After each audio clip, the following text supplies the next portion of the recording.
Hello, I'm Jim Gandy from Frisco, Texas, and I'm a candidate for Vice President for the National Cutting Horse Association. I'm a graduate of Texas A&I University in Kingsville, Texas, now known as Texas A&M University, Kingsville.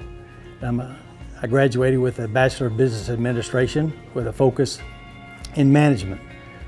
While attending Texas A&I, I met Jan, and a few years later, we were married, and we have one son, Lee. I'm proud to say Lee is a two-time NCHA Youth World Champion. And for the last 29 years, we have lived in the city of Frisco, Texas, just north of Dallas.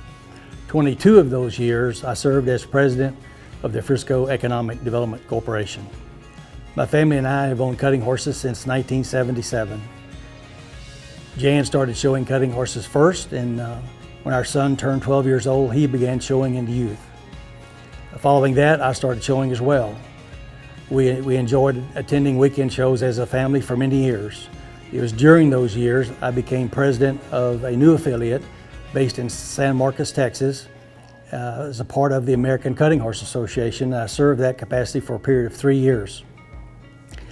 Following that, I became president of the American Cutting Horse Association for a period of 2 years. In 2018, I was appointed to serve on an NCHA governance committee, and the primary focus of that committee was to come up with some recommendations for the executive committee regarding bylaw changes. What I would bring to the NCHA is my experience, my education, and my leadership in serving as president of 4 nonprofit, publicly funded organizations in the state of Texas.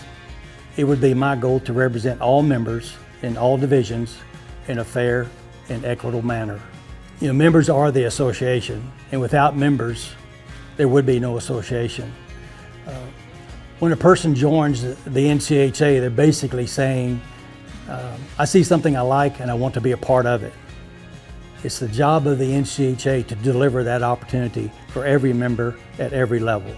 I believe a good place to start would be for the NCHA to enhance its effort to retain the members we have. It's much more economical to retain members than it is to go out and obtain a new member. I believe that every member that joins the NCHA is looking for their place. They're wanting to find a place where they fit in and they can become a part of the NCHA family. It's incumbent upon its members in the NCHA to find a place for those people and make them feel welcome, and therefore they will be a long-term member of the NCHA. Recently, I received a call from a member of the selection committee and asked me if I would consider being a candidate for vice president. After I got over the shock of the call, I gave it thoughtful consideration, had extended conversations with my family, and I agreed to be a candidate. I believe this is an opportunity for me to serve the members of the National Cutting Horse Association, while at the same time having an opportunity to spend more time with my family and friends at events and shows. I have been a spectator, a member, a competitor, a show producer, a committee member, and a president in the cutting horse industry. I would like the opportunity to bring those assets to the National Cutting Horse Association. So in closing, I ask for your support and your vote to be your next Vice President of the National Cutting Horse Association.